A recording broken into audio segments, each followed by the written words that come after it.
Olá, irmãos e irmãs, que a graça e a paz do Senhor esteja com cada um de vocês. Estamos iniciando mais uma edição do programa Verbo, a Palavra de Deus de nossa Diocese de Santo André, que é transmitida por podcast e por mídias sociais. Sou o diácono Luciano, da Paróquia Santana de Ribeirão Pires, e é uma grande alegria estar com vocês nesta quinta-feira, dia 20 de fevereiro de 2025, sexta semana do tempo comum. E hoje os convido a refletir o Evangelho segundo Marcos, no capítulo 8, versículos 27 a 33. Com atenção, ouçamos. Naquele tempo, Jesus partiu com seus discípulos para os vilarejos de Cesareia de Filipe. No caminho, questionava seus discípulos dizendo: quem as pessoas dizem que eu sou? Eles lhes responderam: João Batista, outros Elias, outros ainda um dos profetas. E Jesus lhes perguntava: e vocês? Quem vocês dizem que eu sou? Pedro respondeu: tu és o Messias.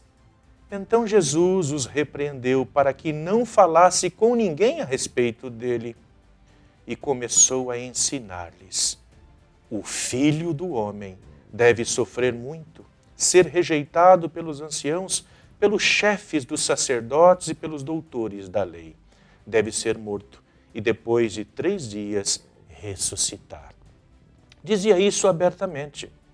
Então Pedro, levando Jesus à parte, começou a repreendê-lo. Mas Jesus, virando-se e olhando para seus discípulos, repreendeu Pedro, dizendo: vá para trás de mim, Satanás, porque você não pensa nas coisas de Deus, mas sim nas coisas dos homens. Palavra da salvação. Caríssimos e caríssimas, o episódio de hoje assinala a linha divisória entre a primeira e a segunda parte do Evangelho de Marcos. Até agora, Jesus ungiu de modo a se fazer reconhecer como Messias e nessa ocasião, finalmente, é compreendido como tal, não pela multidão, mas pelos próprios discípulos, que o proclamam pela boca de Pedro. Aqui, nessa passagem, a atmosfera muda. Os milagres se vão espaçando e a multidão desaparecendo. Jesus se encontra cada vez mais com os seus discípulos. A estes, partindo da fé que tem nele como Messias, poderá revelar mais a fundo a sua realidade. Mas é ainda tão difícil. O próprio Pedro se revolta com o primeiro anúncio da paixão e da morte de Jesus. É o que acontece a tantos cristãos que não conseguem conceber a salvação como já tendo realmente chegado a um mundo onde ainda não reina a justiça e a paz.